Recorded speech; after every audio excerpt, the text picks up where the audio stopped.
Hi friends, how are you today? I hope you're having a wonderful day so far. My name is Sarian and today is Monday, which means it's murder, mystery, and makeup Monday. Thank you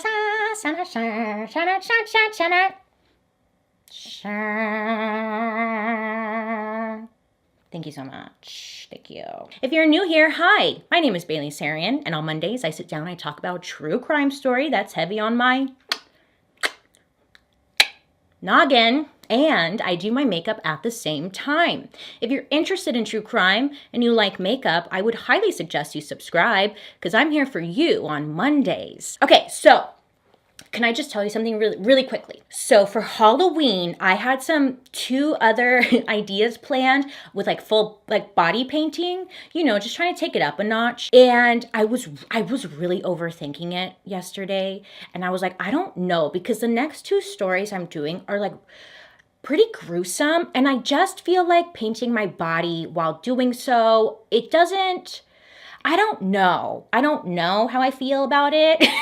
You gotta have boundaries somewhere. And I just was like, you know what? I don't think I should save it for TikTok or Instagram. I'm just telling you that because if my makeup looks are gonna be a flop, it's because I changed everything last minute. But hey, we're here for the stories, and the makeup is an afterthought. Just letting you know, before we jump into today's story, we do have a sponsor. A huge thank you to ExpressVPN for partnering with me on today's video. If you don't know what ExpressVPN is, well, they enable users worldwide to protect their privacy and security online. Yeah, no matter where you are or what device you're using, a single ExpressVPN subscription, they've got you covered. ExpressVPN has a network of ultra-fast servers across 94 countries, giving you plenty of options to choose from. When you're connected to any of their 160 server locations, you get a different IP address and keep your whereabouts to yourself, incognito. People can be real nosy out there, so ExpressVPN, they keep your location secure. Whenever you hop onto your computer or your phone, your device has a unique public IP address. So when you're surfing the interwebs, big tech companies and websites can use the IP to personally identify you and trace your activity back to you. And then they sell your data to a third-party company without you even knowing. They know everything about us. We don't know anything about them. It's very not cool. Incognito mode is not enough to protect your information, but with ExpressVPN, your IP address will be hidden and your network data will be rerouted to a secure server to a location of your choosing. For example, when I hop onto the World Wide Web, I just do a little swippity swap of my location to one of ExpressVPN's recommended servers, and voila, I'm in a new location. It's easy to use with just one click. I can be in New York, Italy, or the UK. But unfortunately, not really, which I wish it could teleport me there, right? Another cool thing about ExpressVPN is when you switch the locations of your server, you can securely stream or download content from anywhere, anytime, on every device. You can also gain access to content exclusive to certain countries. It can grant you access to Netflix UK, where I can watch shows like Rick and Morty or South Park. So whether you want to gain access to content available only in other countries or just protect your IP address, it's a no-brainer to choose ExpressVPN. Find out how you can get 3 months of ExpressVPN for free by visiting expressvpn.com/BaileySarian or clicking the link in the description box down below. A big thank you to ExpressVPN for partnering with me on today's video, but most of all, a big thank you to you guys, because without you, I wouldn't be here, and I appreciate you.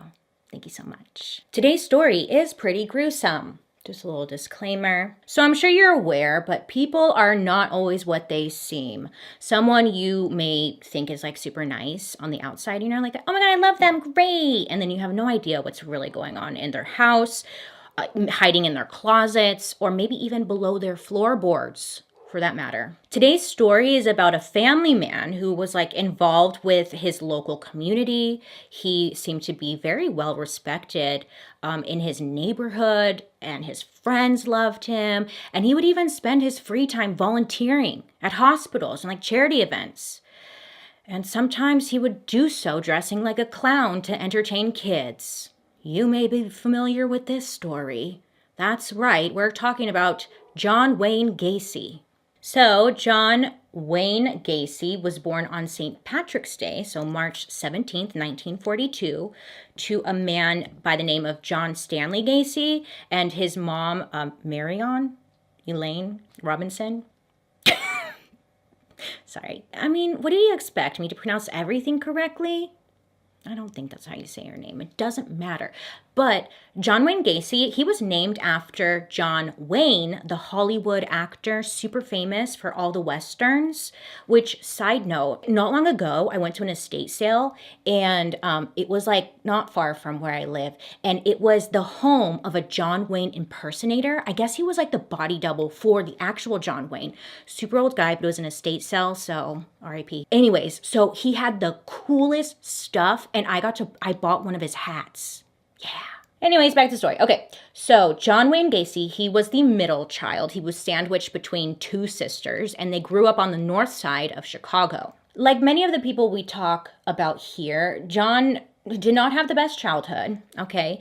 I guess he was born with a heart condition that would prevent him from playing sports or engaging in outdoor activities, which led to him not being very athletic or participating in sports with the other boys, and it led to him just being a little bit overweight when he was growing up. It was said that he was super close with his mom and his sisters, but life with his dad was super rough.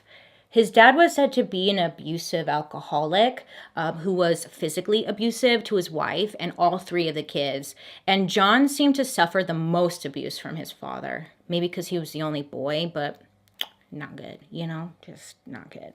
Sometimes John's dad would verbally abuse him, but more often than not, it was physical abuse. One of John's earliest memories was being beaten with his father's leather belt after he accidentally messed up some car engine parts his dad had laying out. Like he touched them and he wasn't supposed to, and he messed them up, and his dad just got pissed. And if his mom stepped in and tried to protect him from his father, John Sr. would call his son a sissy or a mama's boy. And he told his son, "You're probably going to grow up queer." That's what he would say.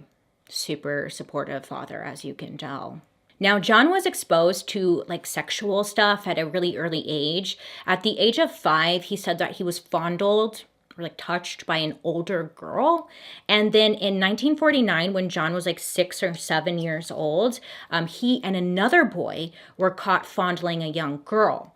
Now, when his dad found out, because I guess his dad found out, he beat the crap out of John pretty badly, which is kind of, whatever. I guess this beating had a lasting impression on him, and he became super terrified of his father after that. Because John was so afraid of his father, it obviously didn't allow open communication to go on between the two of them. And at one point, John was being molested by one of the family friends, and he was just 8 years old. And this guy, he was a family friend, would take John out for ice cream and then would show him different wrestling holds. I'm using quotes here. So John never said anything because he thought his dad was going to blame him for being molested.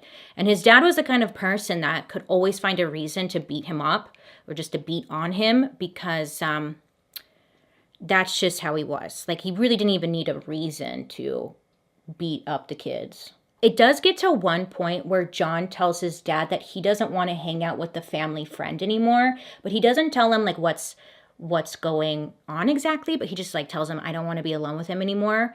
And then that's it. He doesn't hang out with him. So that's good, I guess, but not, I don't know. You get it. So even though John's upbringing was super rough, he decided to channel his need for acceptance by becoming involved within the community.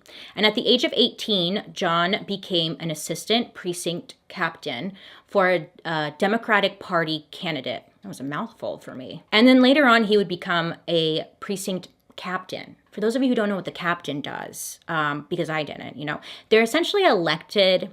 They are an elected official who act as a direct link between the voters and the political party during local elections. So basically, John was responsible for helping the voter registration and also getting absentee ballots, distributing campaign and party information, and then just overall being an active member of outreach. basically someone that the community trusted. His dad was not impressed with John's desire to help the community and would refer to him as a pansy. During John's senior year of high school, he ended up dropping out and decided to move to Las Vegas, which, this is a side note. Why do people drop out senior year? Like, you only have one more year to go and then you're done. And then you're done. You are done. But then when people drop out, why? Just finish and then you're done. Anytime you need life advice, you're welcome. Anyway, so he drops out of school and he goes to Las Vegas. When he gets to Las Vegas, he ends up working for a funeral parlor.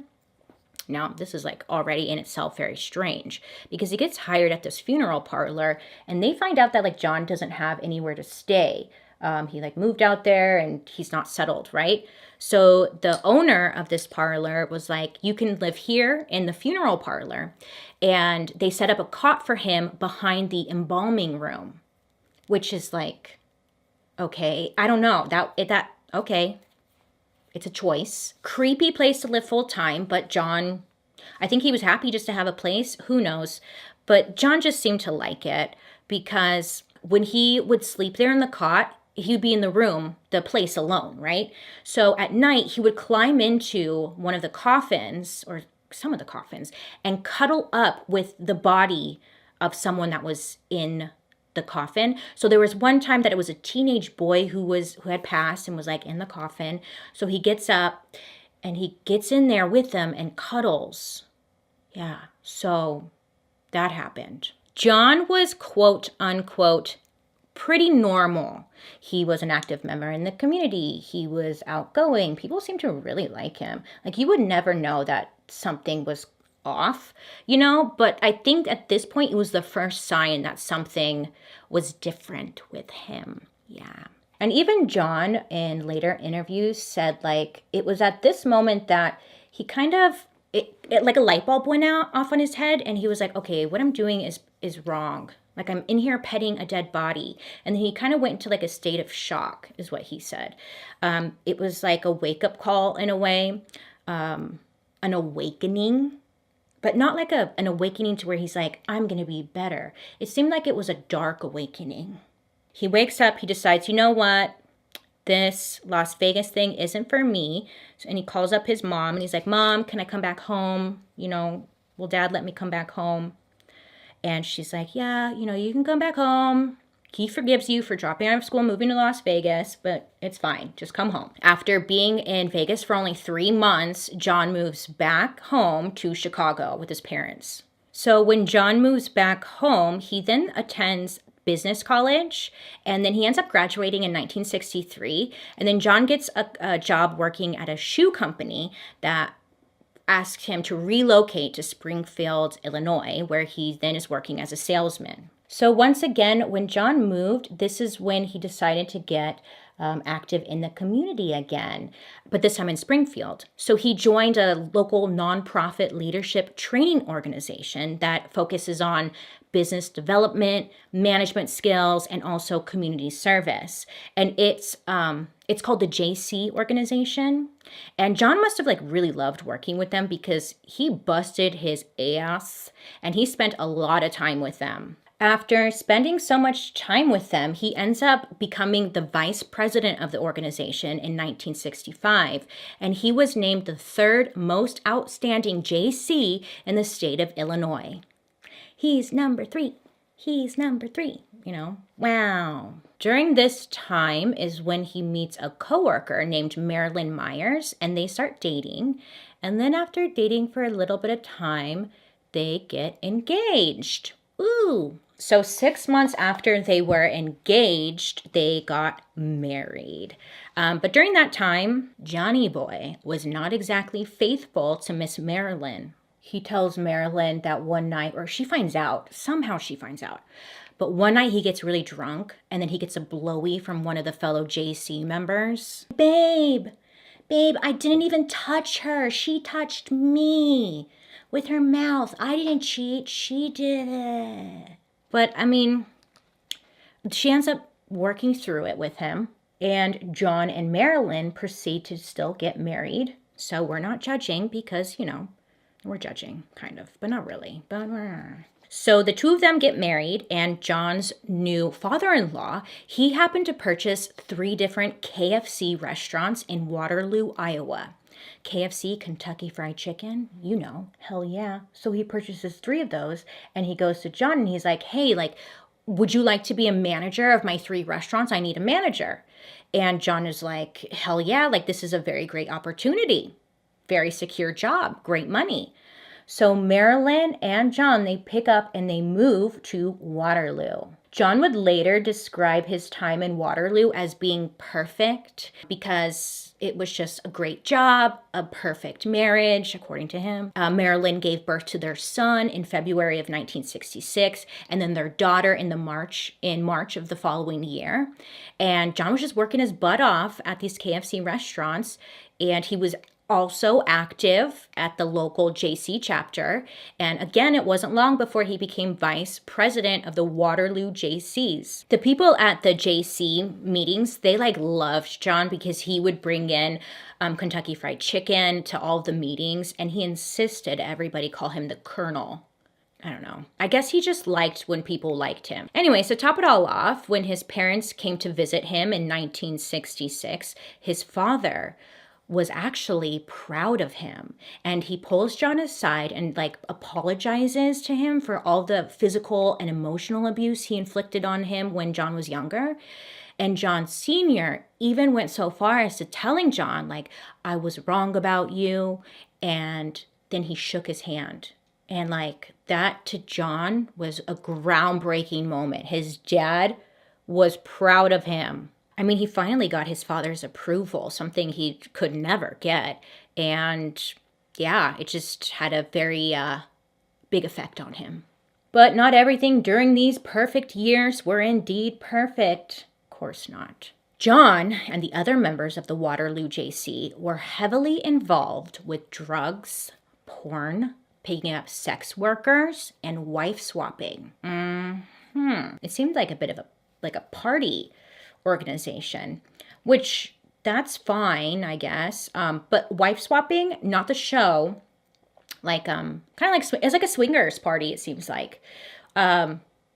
And that's not all. Like John had opened up a quote unquote club in the basement of his house where all of the employees, or a lot of the employees from his KFC restaurants, would come over, kick it, drink, play pool, and they would do this until like to the late of the night. A lot of the employees like loved him because he's this cool manager who lets them come over and just party all night and hang out and drink. And they're like, hey, this is cool. So from the looks of it, this whole like downstairs party club thing, it seemed all fun, like a manager who's taking care of his employees. But really it was just a way for John to indulge himself, because both boys and girls would come over and hang at this little club, but John would spend most of his time hanging out with the younger boys, the teenage boys that were working at the KFCs, and then he would give these teenagers like a bunch of alcohol. And of course, like, not of course, but you know, when you're a teenager and like an adult gives you alcohol and you're hanging out and with friends, like, you're probably gonna drink it and you're probably gonna be like, well, this is so cool. Then after kind of gaining their trust and giving them alcohol and being the cool manager, then John would make sexual advances once he got the kids sauced up a little bit. If the guy or the teenager or the boy was like, hold on, like, I'm not into that, John would laugh it off and just say like, I'm just joking, LOL, just testing your morals, you know, just LOL, that's all. Starting in August of 1967, John starts getting into a bit more trouble. John invited the 15-year-old son of one of his fellow JC members over. He's like, come on over to the house. We'll hang out. I have a pool table. So John invites Donald over, gives him some alcohol, lets him watch porn, and then casually John's like, you know, you have to have sex with a man before you can start having sex with women. Did you know that? And this 15-year-old didn't know any better, so he thinks that that is indeed a thing. I mean, he's trusting this older man, poor thing, but he ends up going along with it. Sadly, Donald was not John's only victim at this time. John had assaulted a number of other teens. He tricked a couple of them into believing he needed them to participate in what he called homosexual experiments for scientific research. And in exchange, he was going to give them a payment of $50. Which wasn't bad. Well, I mean, it is bad. It is bad. But like in today's money, that would be equivalent to $400. So that's like a lot of money for the scientific research. And when you're a teenager, it's just scummy. Scummy scientific research. He works at KFC. What kind of science are they doing there? So while Donald was not the only one, he was the only one who spoke up. So after this happens, Donald goes to his dad, tells his dad what happened, and for obvious reasons, his father was livid. Livid. So immediately, he told the cops what had happened, and John was arrested and charged with oral sodomy.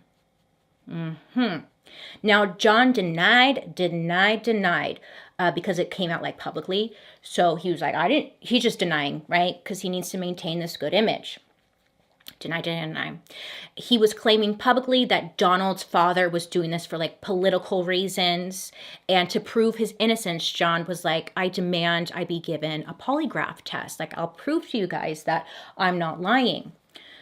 So they take him up on his offer. They're like, okay, let's do the polygraph test. And John's like, shit, like, oh, fuck.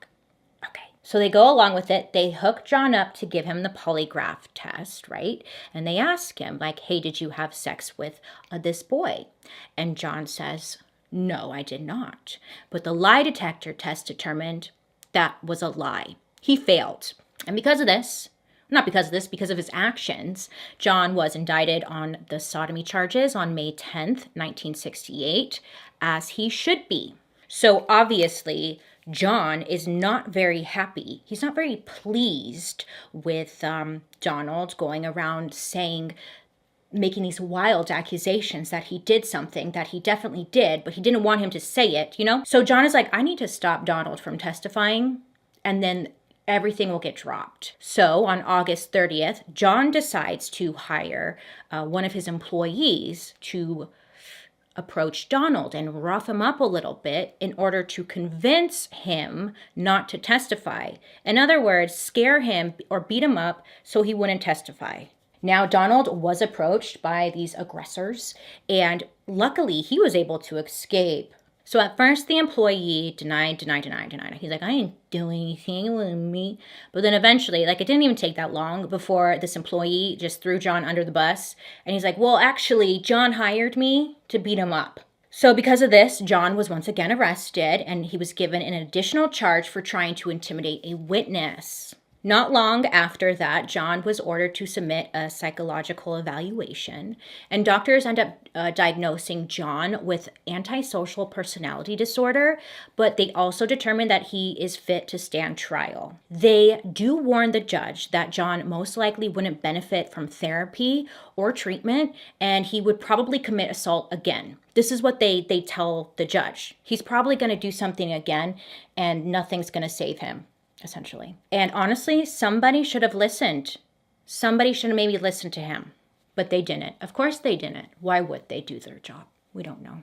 During his trial, which was on November 7th, 1968, John pleaded guilty to the charge of sodomy against Donald, but claimed that Donald had actually propositioned him, not the other way around. No one believed his story, and he ended up being convicted on December 3rd, and he was sentenced to 10 years in prison. I wish I could tell you that was the end. The end, Of course not. So I guess you could say things are pretty bad for John. And then they go from bad to worse because that same day, Marilyn petitioned for a divorce with sole custody of their 2 children. And the judge had granted her the divorce, and John never saw her or his 2 kids again, ever again. So I think most of us would consider going to prison, getting divorced, and losing custody of your kids would probably be rock bottom, right? You'd think, oh, it's over, baby. But not for Johnny Boy over here. He was making the most of his life in prison. As much as we hate him, Everybody said this man had drive, ambition, charm, okay? And because of this little trifecta of a personality or whatever, it really didn't take John long before he was given the position of head cook in the prison, and he found a way to increase the daily pay for the inmates who worked in the mess hall. He like represented the people. He also joined the JC chapter of inmates, and he actually increased their membership by adding or bringing in 600 people in a little over a year. Yeah, so this guy, I mean, he just makes moves. He makes moves. And then on top of all of that, he found ways to improve the conditions at the prison. So he, one thing that he did was he got them to install a mini golf course in the rec yard, right? He was good with his words or something. It's a shame John was such a shithead. Like, he seemed like he could really make things happen for whatever community he was living in. That's a damn shame, you know? After serving 18 months of his 10-year sentence, John was granted parole, and he was only given a 1-year probation period. 18 months. Ugh. All because of his great behavior. Model prison inmate. Isn't that just terrifying? I just feel like they probably shouldn't have done that. But they did. Choices were once again made. John swore up and down that he was a new man. He changed. He was never going back to that old John. Changed man. Great, right? Great. We're rooting for you. You're changed. Do good things. He moved back to Chicago, and he got a job as a cook in a restaurant. But as we all know, tigers can't change their stripes. It didn't take him that long. It was less than a year. John was like, I'm bored. And he was up to his old tricks. Stupid man. So again, under a year later, once again, John was charged with sexually assaulting a teenage boy on at least 2 more occasions. In both cases, the charges ended up being dropped, and John was free to go. I don't know. It's like, I don't know. Now, this is where it gets confusing, because the Iowa Parole Board, they didn't learn about any of this, his arrests and stuff, until 8 months later, after John's parole had already ended. So a month later, John's previous criminal convictions were sealed, allowing him a fresh start once again. You're probably wondering, why? Why, Bailey? Why? I don't get it. I don't freaking know. I don't make these stupid-ass laws. Don't you think they should be held accountable for what happens next because they let his ass go? They had numerous chances to arrest him and hold him, and okay, so great. John's like, yay, it works out for me every time. That's what I imagine he's saying. He's out of prison, and he's like, okay, now I need help moving into a home, right? So he asked his mom for some help buying a house in Cook County, Chicago. And they move in together. So they're, roommates. And he starts a part-time construction business, and he's working on construction contracts in the evening while working as a cook during the day. And eventually his construction business expands into interior design and remodeling. I know, and because of this, it allows him to quit being a cook and run his business full time. And let me tell you, his business was thriving. He was quite the interior designer. Kind of surprised that Ed Gein was an interior designer. Okay, so just like in Iowa and just like in prison, John becomes once again super active in his local community. He assists his new neighbors by loaning them tools for any of their home DIY projects. That's my DIY move. He also even offers to plow the snow for his neighbors for free. They're like, wow, John, we love this guy.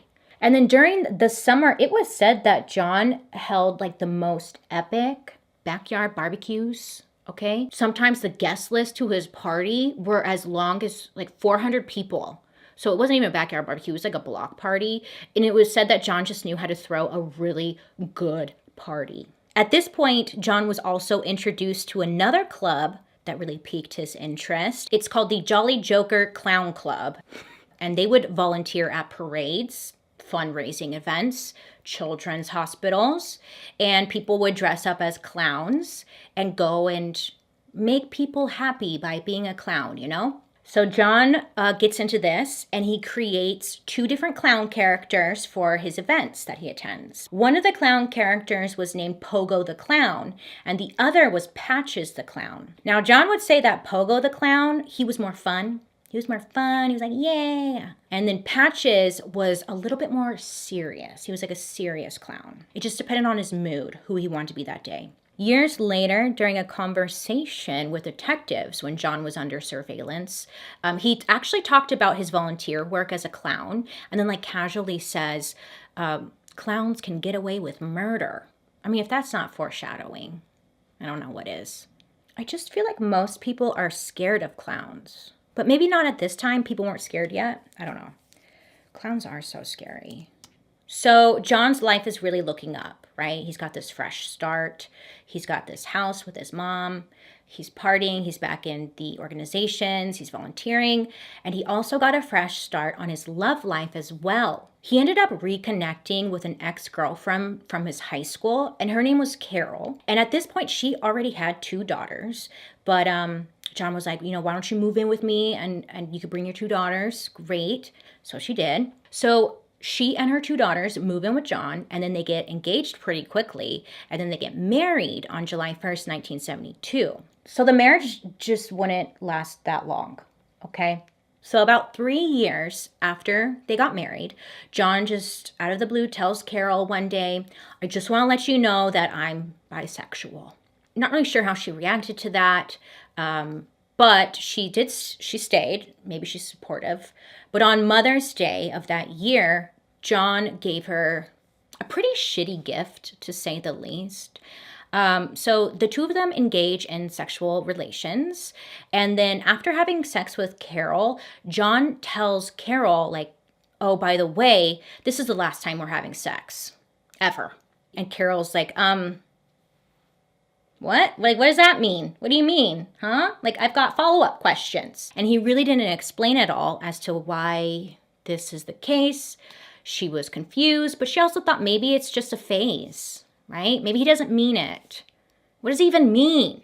Okay, I guess. I don't know. But after that moment, that's when Carol notices, like, just their relationship started really going downhill. John was working really late nights. He wouldn't come home until like crazy hours in the morning. And then one day while he was gone, Carol was like, let me snoop around John's stuff and like see if there's anything going on, you know? So she starts snooping around in his little man cave area, and she comes across a bunch of gay porn, and she also finds a few different men's wallets in the house. She didn't really know what to make of that, but it's like, weird. When John did come home, it was super odd because he wouldn't even really acknowledge Carol. The relationship was shit, and he would just head straight to the garage with a bunch of like teen boys that he worked with at KFC, you know? And he always had like a posse of younger boys with him hanging by his side, and they would hang in his little man cave until late into the night. Now, eventually, Carol asked John, like, what is this all about? Like, what is going on? What is going on? What is happening? What is this? And I guess this really made John upset. And he just tells Carol, like, you better shut the F up. You know, it's really none of your business what I'm doing. Which is like, yeah, it kind of is because that's your wifey. Okay, so him and his wife are just kind of bickering, not getting along, obviously. And this went on for about 5 months. And then finally, like the last straw for the relationship was a pretty intense fight they had over balancing the checkbook. I'm not sure. I mean, at least she got out. Okay, so Carol asks for a divorce. John agrees, right? And Carol and her daughters, they end up staying in the house for like another 4 months, just until the divorce is finalized. So John's construction business, they employed a lot of high school students. A lot of young men is what I'm getting at. And the reason was because For one, John liked it, obviously, but for the construction crew, they wanted someone who like was fit and could handle harder labor. That's why they hired the younger boys. But during this time, John was using his own work Rolodex as means to like hook up with men. He would even like test the waters to see if certain employees were down for sex or at least sexual favors in exchange for extra money. Sometimes he would offer young men to borrow his car. And sometimes he would be like, hey, if you have sex with me, I'll give you a promotion. And if they were not willing participants, right off the bat, John was known for telling them that he had a gun and he would threaten to kill them if they didn't comply. So there were a couple of other employees that gave John a more challenging time when it came to like trying to have a good time. But the biggest one was in 1976 when John had an incident with an 18-year-old named David. So John met David while David was hitchhiking. So he picks David up and they were driving to wherever it was they were going. And the two of them get to talking, right?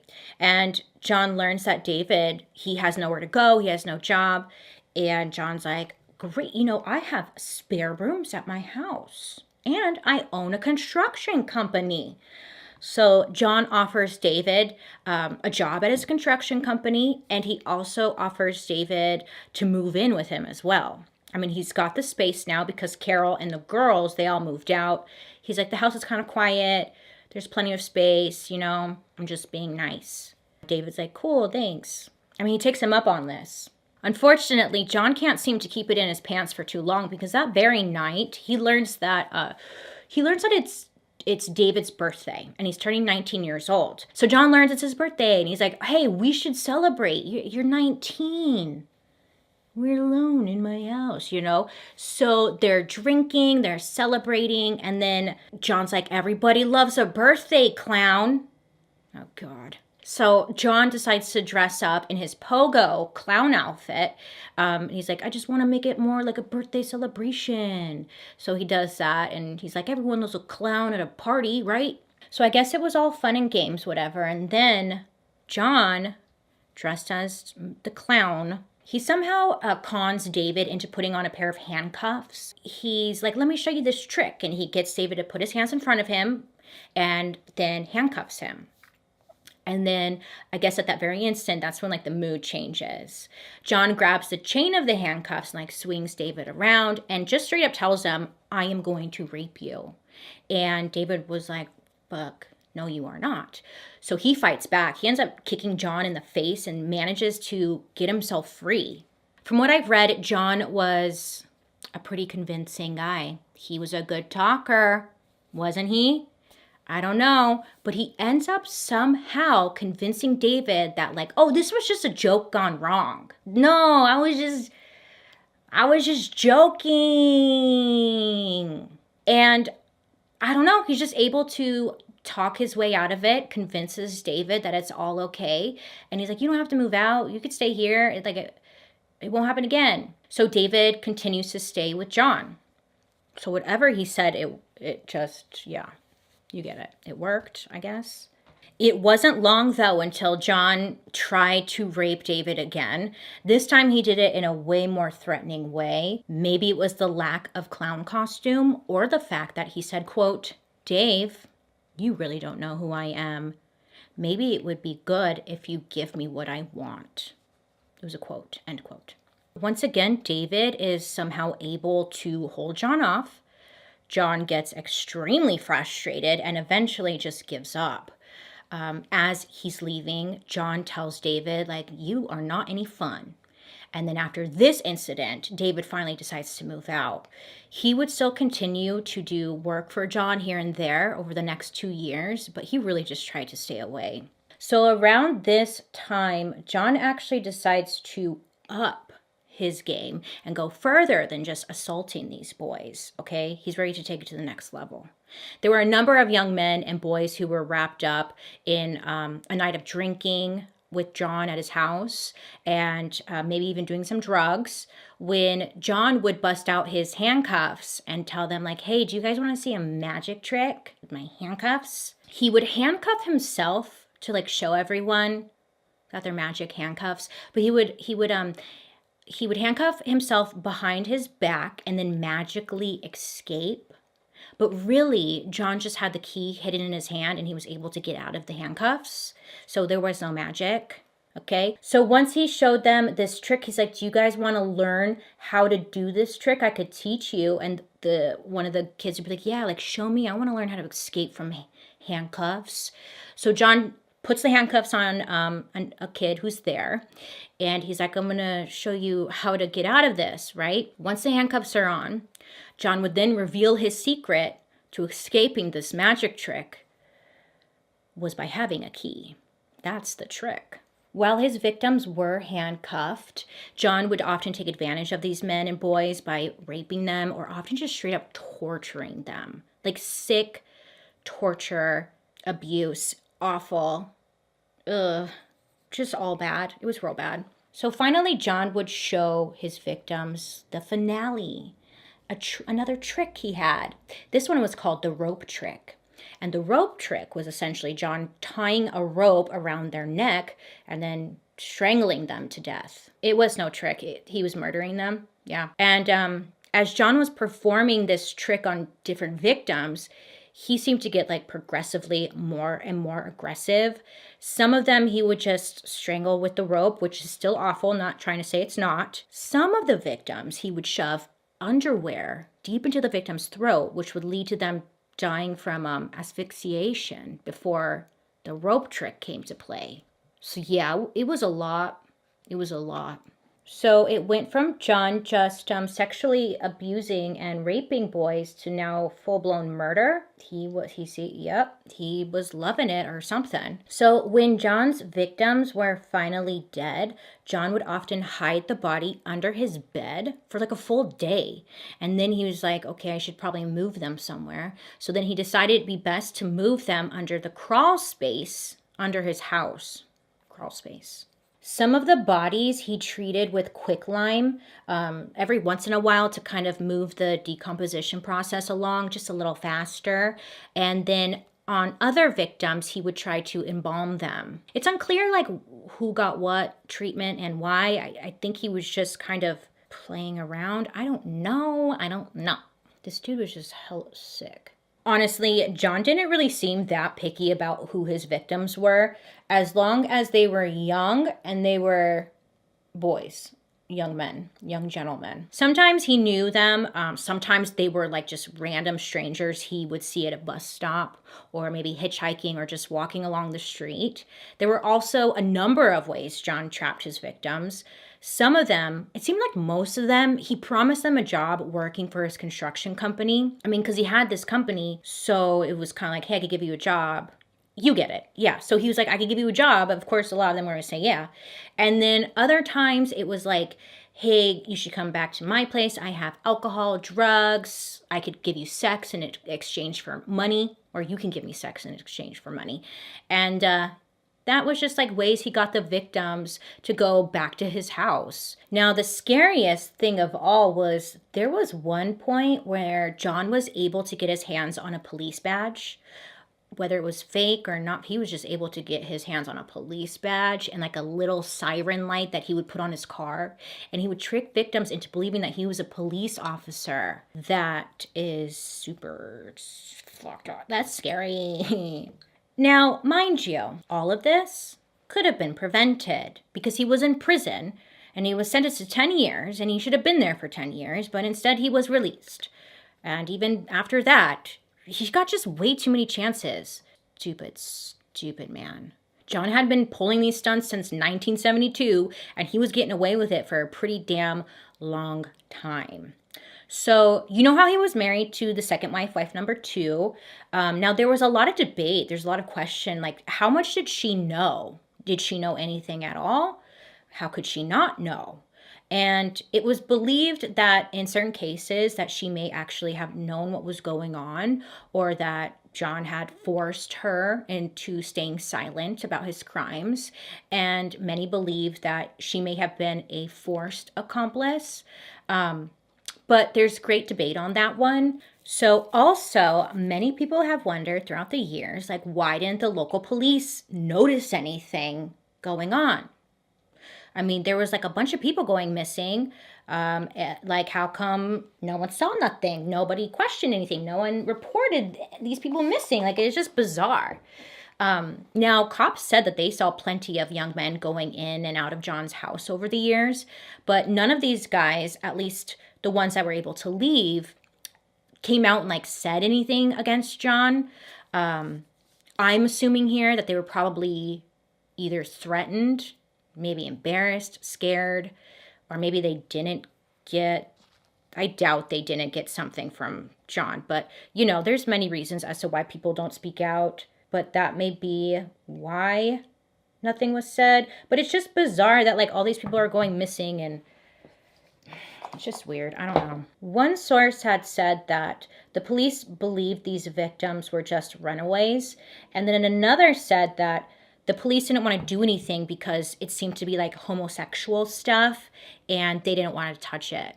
Once again, the police not doing their goddamn job. John's first known murder victim was a 16-year-old kid named Timothy. And on January 2nd, 1972, John was at a family party. And I guess he's hanging out and he tells the people, his family, that he's going to leave. He's going to go for a drive because they put up some local ice sculptures and they're on display and it only happens every once in a while. So he's like, I'm going to go see the ice sculptures. So he gets in his car, he drives away. And while he's driving around, that's when he sees young Timothy at the Chicago bus terminal. And it was late at night. So he was like, hey kid, like it's super late. I have a home you could stay at. Like I'll give you a place to sleep tonight. Bring you back in the morning to catch the next bus. You shouldn't be out here. It's dangerous. Timothy's like, that sounds great. Sure.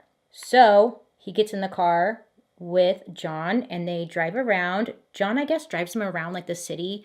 Maybe he takes him to the ice sculptures. I don't know. But then eventually they head back to his place. Now, the details on this story are really unclear, but here's what John said, who I'm sure is not a very reliable source. I'm sure we can all agree on that. So the boy sleeps over. John says he wakes up the next morning from bed. This is him waking up. And he sees Timothy, the boy, he's standing in John's bedroom doorway. And he's holding a knife from his kitchen. Like there's a knife in his hand. Now, John says he just reacts. Okay, he reacts. He jumps up. Timothy was like, I guess, he didn't say anything, but he was looking like he was trying to surrender. And he accidentally cut John's arm. And I guess that really set John off. So he grabs, again, Timothy hasn't said anything, and this is according to John. So John grabs Timothy's wrist and he twists it so the kid would drop the knife. And then he slams the kid's head into the wall and then he kicks him like into the closet. So then this young boy, Timothy, he fights back. He kicks John square in the stomach and the two of them are like wrestling on the floor. And eventually John is able to get on top of him and then just starts stabbing him in the chest. Bizarre. Weird. Tragic. I don't know. So John just leaves Timothy to die on the floor. And he said he gets up, he goes to the kitchen to put the knife back.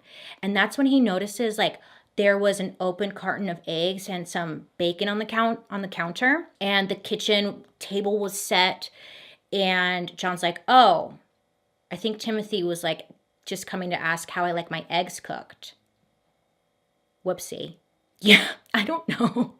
I'm laughing because of just like, I don't, okay.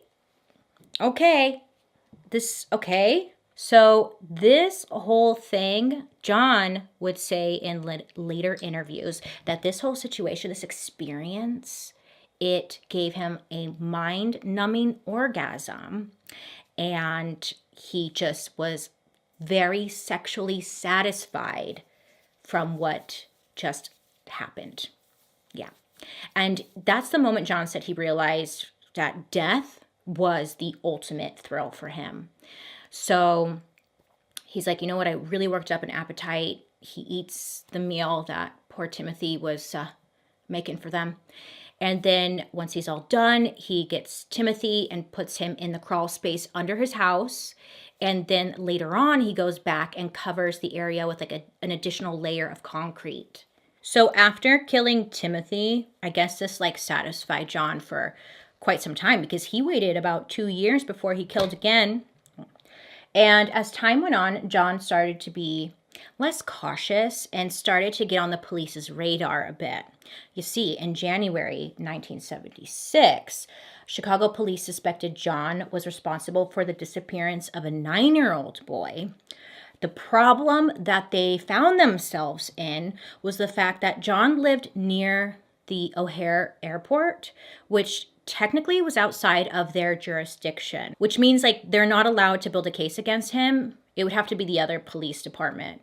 So you're probably wondering, why didn't they just call up the other police department and be like, hey, there's a suspicious guy over here. Let me tell you about him. He's doing some shit. You need to get on it. There were a couple of victims who were able to get away, or rather, for some reason, John decided to let them live. In March of 1977, a 27-year-old, his name was Jeff, he was lured into John's car, where then John chloroformed him and then brutally raped and beat him. Unfortunately, cops didn't take his case very seriously, so Jeff made it his life's mission to track down who this person was who attacked him, because he had like no memory of it. So he's going around searching the city for like a month, and he recognizes this victim, Jeff. He recognizes John's car. He's like, that's fucking him. He writes down the license plate, and then he goes to police and gives them the number. Like, this guy chloroformed me, he fucking raped me, beat me. Like, you need to go get him. So Jeff ends up filing a civil lawsuit against John, and Jeff claimed that John offered him weed, but instead he used chloroform to knock him out. And when he woke up, he was handcuffed in John's house, and then John sexually attacked him before he let Jeff go. Once again, the man who's been getting far too many chances, John was charged with battery. Yeah. Which is a misdemeanor, which means he had to pay $3,000, and that was it. I don't know why. I don't know. Sick. And you know what's worse? They had him. John. They had him in court and stuff. They could have why didn't they search his house or something? I don't know. Anyways, so Jeff would actually go on later in life. He would write a book about his experience. It's called 29 Below. Poor guy. I hope he's okay. Then there was another victim who was a 19-year-old that John had kidnapped at gunpoint and forced this young man to do sexual stuff, raped him. And when he was taken into custody, John admitted that he engaged with some sexual behavior with this guy. And he admitted to the police that the sexual acts were pretty brutal, they were intense, but he said that the participant was consensual. He consented to everything. That's what John told police. In fact, this kid was actually his consensual sex slave, according to John. Now, the police, for some sick reason, believed John, and the assistant state's attorney, they decided not to prosecute. I know. Shouldn't all of them just be fired? Just that whole state of people in charge fired. Well, they're probably not there anymore, but what a crock of shit. Outside of John being absolutely psycho, he was people looked at him like a pretty normal guy. Like, he was very active in the community still. He was even appointed the director position for Chicago's annual Polish Constitution Day Parade. Yes. So with this position that he got, it gave him the opportunity to take a photo with the First Lady Rosalind Carter. So he gets a picture with the president's wife on May 6, 1978. Now, the funny thing is, now this is not funny, but the funny thing is, in order to get a picture with Miss Carter, the Secret Service, they had to do a background check on anybody who like takes a picture with her, meets her, to make sure, you know, they're not killers, whatever. They need to give them special clearance, which if you're like me, you're thinking, oh, right. So the Secret Service, beep, bop, boop, they're going to pull up John's background and be like, LOL, JK, no picture for you, you know? But, I mean, because that makes sense. Well, if the world made sense, that probably would have happened. But the Secret Service did a background check on John, and they ended up clearing him. He was A-OK, cleared background. So he was approved. Okay, great. They're like, great, you get to meet the First Lady, snag a photo. Now, it's like, the thing is, that's just a bad look for the freaking president, too. I mean, because when all shit hits the fan, all the information comes out, it's like, here she is, photographed with the president's wife. Ugh. Does anyone do their jobs around here, or are we all just, like, too busy doing not that? So by 1978, John's crawl space under his house where he was hiding bodies was absolutely maxed out. He couldn't fit any more bodies under the house.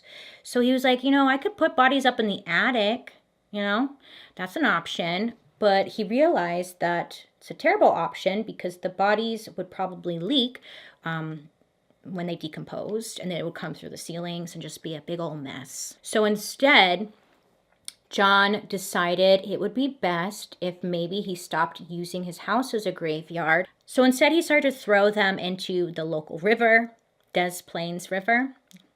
And he would end up doing this 5 different times. On December 11th, 1978, at 9 p.m., there was a 15-year-old high school student named Robert who was finishing up his shift at the local pharmacy. So he's working there at the local pharmacy. You get it. His mom comes to pick him up, right? She comes to pick up Robert. She's going to take him home. And they're excited because it's actually his mom's birthday. It's her 46th birthday. And they have plans to just celebrate with the whole family, have some cake, whatever. So she's waiting for him. And her son, Robert, runs out of the pharmacy and runs to the car and is like, hey, Mom, can you wait a few minutes? There's this guy who offered me a construction job that pays $5 an hour. And it would be awesome to make that kind of money because it was like twice what he was making at his current job. So his mom is like, sure, like, go ahead, honey, I'll wait right here. And she's just waiting outside for Robert to come back. Well, some time passes by and Robert doesn't come back. So she's like, dude, where is he, you know? So she's getting a little nervous. She looks around for him. She's not seeing him. So his mom drives home and she tells her husband, okay, Robert was there 1 minute and now he's just missing. So the whole family, it's Robert's mom and dad, his 2 siblings, and their 2 dogs, they all pile into the family car, head back to the local pharmacy, and they look for Robert. Now, they're searching for quite some time, and they can't find any clues. Nothing. He just poof vanished. Finally, it got late into the night. It was like 11:30 at night. Robert's mom decides to go to the police and file a missing persons report. Poor thing. It was her birthday. Now, this case, it would hit close to home for a new police lieutenant that was working there that night because his son was attending the same high school as Robert, and he just resonated with this woman and her missing son. You know, he's afraid that his own son might be at risk of a similar fate. So the lieutenant insists on taking this case on himself. He's determined to find answers. Okay, he's not just going to write it down as missing. He's going to do something about it. And at this point, he was only the chief of detectives for about 6 months. So many were saying like, oh, he probably had something to prove, which is so annoying. Maybe he was doing his damn job. You wish every police officer would react like this guy. So, okay, this lieutenant asked, you know, when was the last time you saw him, right? And he discovers that John Wayne Gacy, he was one of the contractors who recently helped remodel the pharmacy that Robert was working at. So he thought to himself, like, maybe John was the contractor Robert was talking to about that potential job. Like, that kind of makes sense, right? So the lieutenant calls up John and leaves a message asking like, hey, can you come into the station for questioning? Just want to talk. Then at 11 p.m. on December 12th, John calls up the lieutenant and asks like, hey, do you still want to talk to me? And the lieutenant's like, yeah. Can you get here today? Or how long do you think it'll take you to get here? Like, I'll be here. And John's like, I'll be there in a half an hour. So the lieutenant's like, great. Can't wait. Well, time goes by, and then it's like 1 a.m., and John is still a no-show. So he's like, great.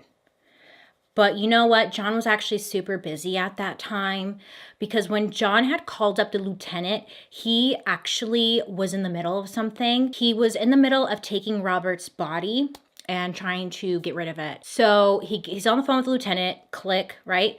So he ends up loading Robert's body into the trunk of his car, and then he drives south so he can dump the body in the river. So John drops the body off, and he's now driving to go talk to the lieutenant. And I guess he must have hit like a patch of ice or something, because his truck spun out, and it was like 2 a.m. and John's car was getting towed out of a snowbank. So then once everything's all settled, 3 a.m., covered in mud, John walks into the police station. He's like, hey, I'm here to meet with the lieutenant. And whoever was at the main desk is like, it's 3 a.m. Why don't you come back later? And, you know, he didn't have to come back, right? He could have just ran for it. But you know what? John, being that outstanding citizen he is, he comes back the next day. So John comes back and gives his brief statement to the lieutenant. And honestly, the lieutenant's getting weird vibes from John. And he's thinking John is holding Robert hostage in his house. So he asked for the keys to John's house. Now, John was a little hesitant to give over his keys for obvious reasons. But he eventually hands over his keys. He's like, yeah, you could search my house. And they do. So the cops, they hold John in custody while they search his home. So the cops end up going to John's home, and they do search his house, and they don't really find much. And by not finding much, I mean they aren't really finding any evidence as to like what may have happened to Robert. But what they do find is plenty of gay porn, some needles, a starter pistol, some rope, and an 18-inch dildo. Oh, and the handcuffs. You know? Okay. None of this is illegal to own, but the lieutenant's kind of frustrated because he just has this feeling that John knows something, but he fears that this is a dead end. So they keep looking around, and then they come across a receipt. And on the receipt, they find a charge for film that was being developed at the pharmacy where Robert worked. This seems to be enough evidence to convince the cops to seize John's car, van, and pickup truck to be searched later, hoping that one of the vehicles will at least have some kind of clue in it. So they have the cars searched, and they find some fibers that could possibly be hair, but it's not super conclusive. They also have one of those trained dogs come and sniff around the cars to see if like they could smell Robert or death. You know how some of the dogs can smell death? Dogs are magical. So they have the dog come, and the dog's searching one of the cars, and the dog lays down on the passenger seat of the car, and the dog handler is like, oh, that's his reaction to death. That's his death reaction. And it was believed that Robert's body had probably been in there at some point. But they have all this information, but it doesn't mean anything. Like, there's no hard evidence that turns up to prove that Robert is linked to John. Police take some stuff from John's house, but nothing the police confiscated could connect John to Robert's disappearance. So at 11 p.m. that night, John was released from prison because they had nothing on him, you know? One day later, on December 15th, one of the items police seized during the search of his home, it comes back with a positive ID. But it's not a positive ID to Robert. It's actually... it belongs to a high school kid. It was his class ring, and this kid had been missing for 2 years. Why does John have it? And not only that, when one of John's employees were questioned, one of them tells police that some former employees just had disappeared. Like, they don't know what happened. They were here one day and then gone the next. pretty suspicious. I'm sure we can all agree. John's got the class ring of a kid who disappeared a couple of years ago, and some of his employees have gone missing. Great. Just what we need. Now, that same day, John calls up the police and invites them over for breakfast. Not sure why, but it was rumored that one of them was totally John's type and he had a bit of a crush on him. The cops noticed that John, he's not looking too good. He's looking a little tired, anxious. Maybe something's wearing on him a little bit, huh? But that's not all the police notice. When they're over at John's house, one of them said instantly when they walked in, they could smell death, which sounds gross, you know? But they say death has a certain smell, and the police officer is like, I smell it. Like, what is that smell? And he brings it up to John, and John's like, oh yeah, I have mold. It's mold. Oh, and I got some rodents over there. So it's just stinky. No big deal. So I guess the smell of John's house really wasn't enough for police to search his home again, right? Like you think it would be, but it's not. Instead, John got a lawyer. He lawyered up, and John's lawyer actually filed a $750,000 lawsuit against the city and the police department. His lawyer was saying that the police were harassing John and doing illegal searches, and they were also just taking stuff that they weren't allowed to, plus they were destroying poor John's reputation in the whole process. So they were not allowed to search his home again. What a freaking mess, right? But luckily, finally, police, they really didn't have to wait that much longer, because on December 21st, 1978, John was followed to a gas station, okay? The cops were following him, and they saw him pass off like a package to one of the clerk workers at the gas station. The package was seized. It had a bunch of weed in there, and this was great because it's like what they needed to finally arrest John for something, right? They just wanted to hold him so they could further search his house. So they're like, yippee skippy, we got him. Yes, he gets arrested. Meanwhile, the day before John is arrested for the weed situation, he actually goes to visit his lawyer. And his lawyer wants to discuss that civil lawsuit they're filing, the $750,000. So he's like, come on over, we're going to talk about it, whatever. So when John gets there, instead of talking about the civil lawsuit, John sees like the local newspaper on his lawyer's desk, and he reads like the head story. It's about that kid who went missing. His name's Robert. And John, I guess, looks at it, and the first thing he says is, he's dead. He's in a river. And just like that, it was over, baby. I guess John sat there for hours confessing everything to his lawyer, saying that he had killed 32 men after having sexual relations with them. 32 men. That's a lot. 32? So while he's confessing, it was said to be strange and unusual because John was talking in the third person. He also was making it sound like he had an accomplice. I mean, his lawyer noticed that John literally had like no emotions towards any of the victims. And it was like, he just was going into great detail and just nothing. You know, it was hard to keep up. But during his confession, John goes into great detail about burying bodies under his house, and also that he was using the river to dump bodies there. It was said that John, while he was confessing, he like fell asleep in the middle of his confession. I guess he was bored. But his lawyer said that he was in absolute shock, and while John was taking his little nap, he's trying to come up with a plan, because that's his job, right? So John's taking a nap. The lawyer's like, okay, we're going to get him a psychiatric evaluation and maybe kind of lean into that, right? His lawyer wakes John up from his nap. He's like, hey, we're going to do a psychiatric evaluation. But instead, John, he brushes him off. He says he's got things to do. He's like, no, I got things to do.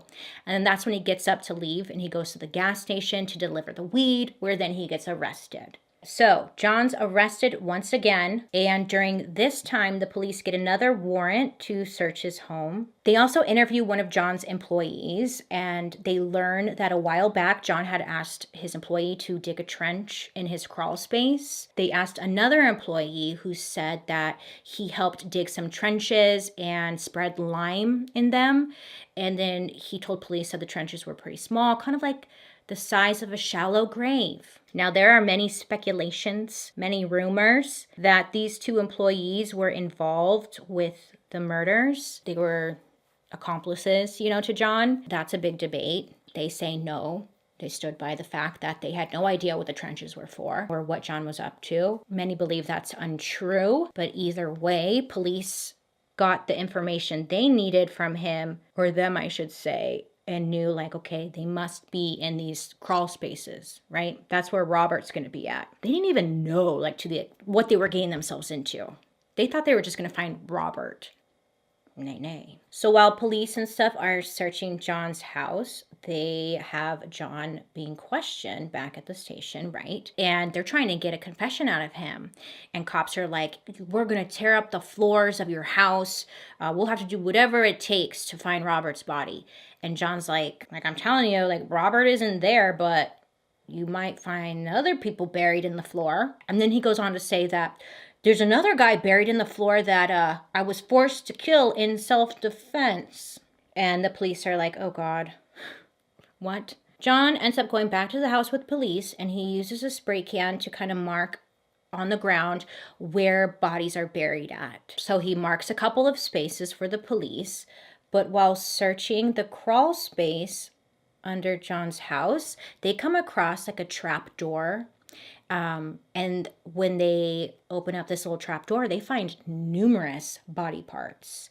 I'm talking lots of different body parts, just all skedaddled about. So they've got 3 in the crawl space, and they've got another person under the garage floor. Where are the rest? They don't even know about the rest yet. The next day, December 22nd, John begins talking to police, and then he admits to burying 27 bodies around his property. He also confesses to throwing bodies into the river, and 4 bodies are eventually found, but Robert's body is never recovered. To help with the search of his house and hoping that they would spare his carpets from destruction, John, he ends up drawing a diagram showing the police where all the bodies are buried in the crawl space, as well as a few other places around his property that they were all buried. His place must have reeked.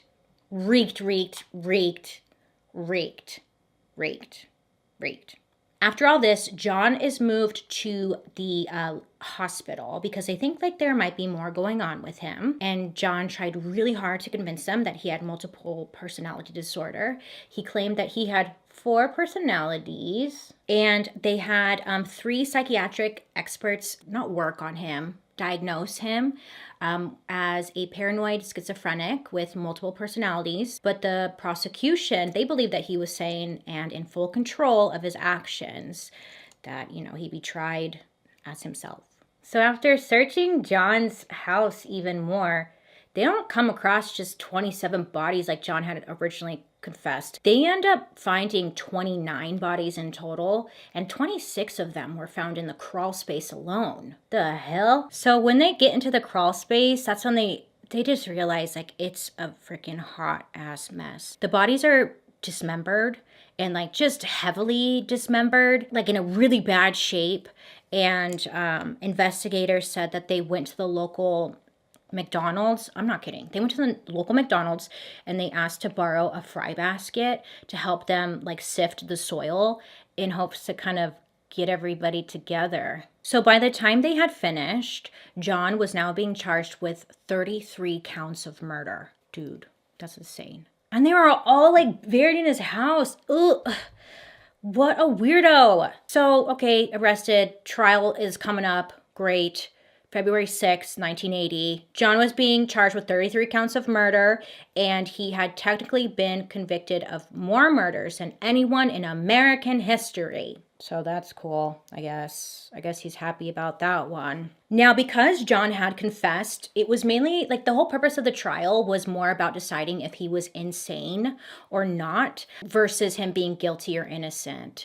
That would determine his sentencing. But after undergoing over 300 hours of different psychological tests, John was deemed fit to stand trial despite trying to plead not guilty by reason of insanity. The trial itself, it lasted about 5 weeks. People were very interested, and it took the jury less than 2 hours to find him guilty of 33 murders. John was sentenced to serve 12 death sentences and 21 natural life sentences. The parents and the relatives of John's victims actually start to applaud when they learn that John is going to be executed. I mean, I don't blame them. So John was sentenced to death on March 13th, 1980. Oh my God, isn't it his birthday? The 14th or something? Isn't that weird? I feel like that happens a lot in these stories. It's right around their birthday. What's that about? But of course, death row doesn't happen overnight, So he sat on death row for 14 years. John tried to appeal his sentence. And during his death row sitting time, he gave a bunch of interviews, giving out just stupid information, trying to prove that he was actually innocent and that he didn't do any of it. He also had a telephone number set up where people could pay to hear his 12-minute recorded statement declaring his innocence and saying that he had an alibi for everything and that he was being wrongly convicted. So annoying. He just... whatever. Boo. While he sat his ass in jail, he painted, he wrote letters, he tried to prove to everybody that he was innocent. None of it worked. A lot of fans, though. He had a lot of fans. Then his execution day came. And guess what he had for his final meal? I don't know why I'm so excited, but I was like, oh, full circle. He had KFC. Isn't that a full circle moment? Shortly after midnight on May 11th, 1994, John, who was 52 years old at this time, he was given a 3-drug lethal injection, and at 12:58 a.m., John Wayne Gacy was finally dead. Dunzo.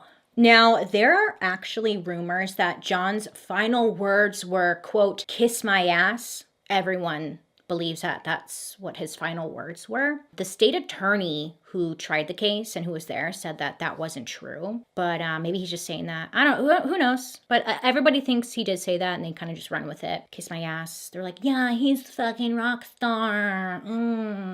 So annoying.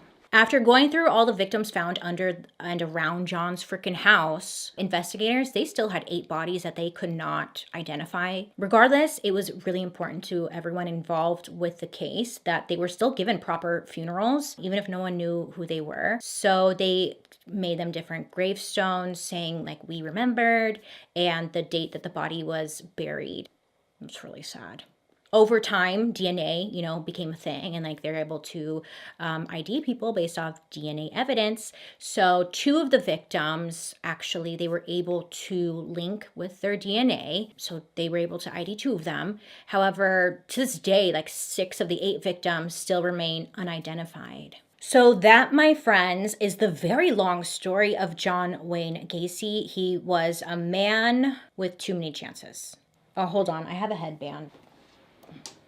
Look, this is my costume. Cute. I'm Medusa, but I'm going to take it off because this headband is killing me. Ouch.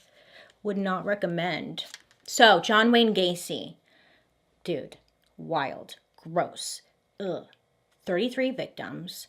He got way too many chances. All of those police, all of those people who let him go throughout the years, I hope they got fired. They probably didn't because come the fuck on, Bailey. But they should have. Okay?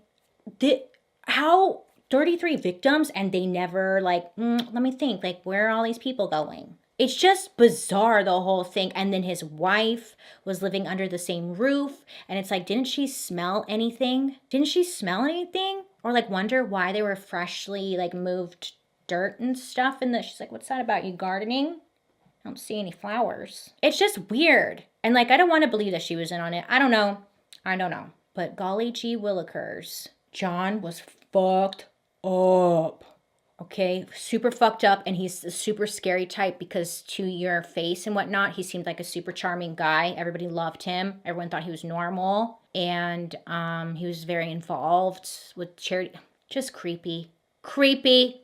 Anyways, I would love to know what you guys think down below. What do you think of the look? Cute. I'm all like, that was gross. That's a lot. 33? And nobody thought anything? His neighbors didn't smell anything? How did he not stink? Ugh. Anyways, thank you so much for hanging out with me today. Sorry my costume isn't really a costume, but I like this makeup look. Let me know who you want me to talk about next week. I hope you have a good rest of your day. You make good choices. Please be safe out there. I'll be seeing you guys next week. Bye.